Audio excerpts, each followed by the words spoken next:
Hello every one. ഇന്നത്തെ നമ്മുടെ topic future continuous ടെൻസാണ്. നമ്മുടെ സംസാരത്തിൽ കൂടുതലായിട്ട് ഉപയോഗിക്കേണ്ടി വരുന്ന ടെൻസുകളിൽ ഒന്നാണ് ഫ്യൂച്ചർ കണ്ടിന്യൂസ് ടെൻസ്. അപ്പോൾ ഇന്നത്തെ ക്ലാസ്സിൽ നമ്മൾ പഠിക്കുന്നത് ഫ്യൂച്ചർ കണ്ടിന്യൂസ് ടെൻസിൻ്റെ ഫോർമുലേഷൻ, അതുപോലെ തന്നെ അതിൻ്റെ യൂസേഴ്സ് ഇവയൊക്കെയാണ്. ഞാൻ സാധാരണ ക്ലാസ്സിൽ പറയുന്നത് പോലെ തന്നെ നമ്മുടെ ഈ ക്ലാസ്സിൽ നമ്മൾ കൂടുതൽ പ്രാധാന്യം കൊടുക്കുന്നത് ഈ ടെൻസിൻ്റെ യൂസേഴ്സിനാണ്. കാരണം എൻ്റെ അടുത്തൊക്കെ ക്ലാസ്സിന് വരുന്ന ഒരുപാട് ആൾക്കാർ ഈ ടെൻസ് വളരെ നന്നായിട്ട് അറിയാവുന്ന ആൾക്കാരാണ്. പക്ഷേ അത് സിറ്റുവേഷൻ അനുസരിച്ച് ഉപയോഗിക്കുമ്പോൾ കറക്റ്റായിട്ട് വരുന്നില്ല. അപ്പോൾ നമുക്ക് ആ പോർഷൻ നോക്കാം. Subject plus will be or shall be plus ing form of V one. നമ്മൾ സിമ്പിൾ ഫ്യൂച്ചർ ടെൻസ് പഠിച്ചപ്പോൾ വില്ലും ഷാലും പഠിച്ചതാണ്. അതിൻ്റെ യൂസസൊക്കെ പറഞ്ഞിരുന്നു. അപ്പോൾ subject plus will be or shall be plus ing form of V one, ഇതാണ് ഫ്യൂച്ചർ കണ്ടിന്യൂസ് ടെൻസിൻ്റെ structure. I shall tell some examples. They will be going. They will be going. She will be sleeping. She will be sleeping. My friends will be waiting for me. Joy will be cleaning his room. ഇനി ഇതിൻ്റെ negative sentence എങ്ങനെയാണ് construct ചെയ്യുന്നത് നോക്കാം. They will be going. They won't be going. They won't be writing. My friends won't be coming. She won't be making food for us. She will not. She will not. അതാണ് she won't. Joy won't be cleaning his room. Joy won't be cleaning his room. അതുപോലെ ഇതിൻ്റെ question, ഇപ്പോൾ they will be going, ഇതിൻ്റെ question construct ചെയ്യണമെങ്കിൽ വില്ലങ്ങ് ആദ്യം പറഞ്ഞാൽ മതി. They will be going. Will they be going? Will they be writing? Will she be sleeping? Will you be doing that work? Will they be making food for me? കണ്ട, they will be going, they won't be going, will they be going, won't they be going.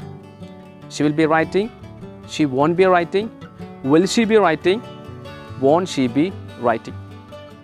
ഇനി നമുക്ക് ഈ ടെൻസിൻ്റെ uses എന്തൊക്കെയാണെന്ന് നോക്കാം.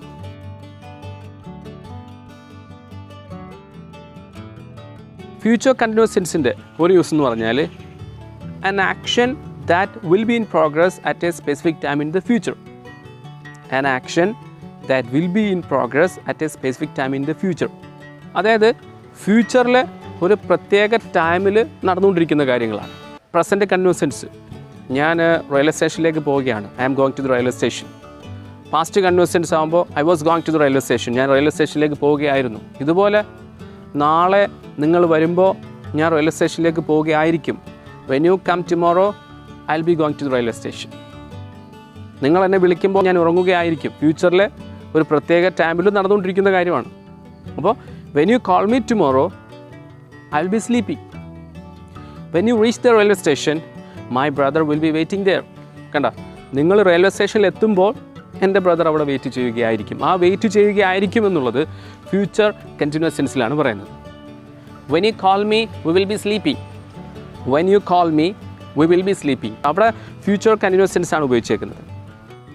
When he wakes up, his mother will be making tea for him. When he wakes up, അവൻ എഴുന്നേൽക്കുമ്പോൾ his mother will be making tea for him. അവൻ്റെ അമ്മ അവന് വേണ്ടി ചായ ഉണ്ടാക്കിക്കൊണ്ടിരിക്കുകയായിരിക്കും. Tomorrow at 7 o'clock, she will be teaching. നാളെ 7 മണിക്ക് അവൾ പഠിപ്പിക്കുകയായിരിക്കും. ഇവിടെ ഒരു ടൈമിലാണത് നടന്നുകൊണ്ടിരിക്കുന്നത്, മറ്റേതൊരു പ്രവൃത്തി ചെയ്യുമ്പോൾ. അപ്പോൾ ഫ്യൂച്ചർ കണ്ടിന്യൂസ് ടെൻസിൻ്റെ യൂസ് എന്ന് പറഞ്ഞാൽ an action that will be in progress at a specific time in the future.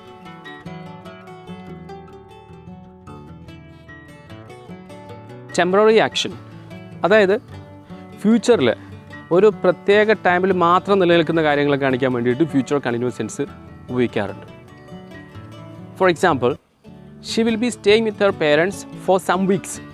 ഇനി വരാനുള്ള ഒരു ടൈമിൽ അവൾ അവളുടെ പേരൻസിൻ്റെ കൂടെ കുറച്ച് ആഴ്ചകൾ താമസിക്കുന്നുണ്ടാകും. വരാനുള്ളൊരു ടൈമാണ്, അത് ഒരു പ്രത്യേക ടൈമിൽ മാത്രം നിലനിൽക്കുന്ന കാര്യമാണ്. She will be staying with her parents for some weeks. അതുപോലെ I will be using this phone for 1 month.